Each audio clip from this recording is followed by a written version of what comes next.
بغيت غير شي شهر يدوز بلا ما نتسلف. المشكل ما عرفتش حتى فين كيمشيو ليا الفلوس.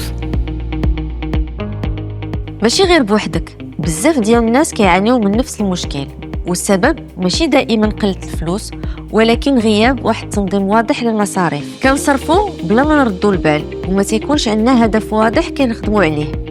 وهنا فين كيجي دور الميزانية.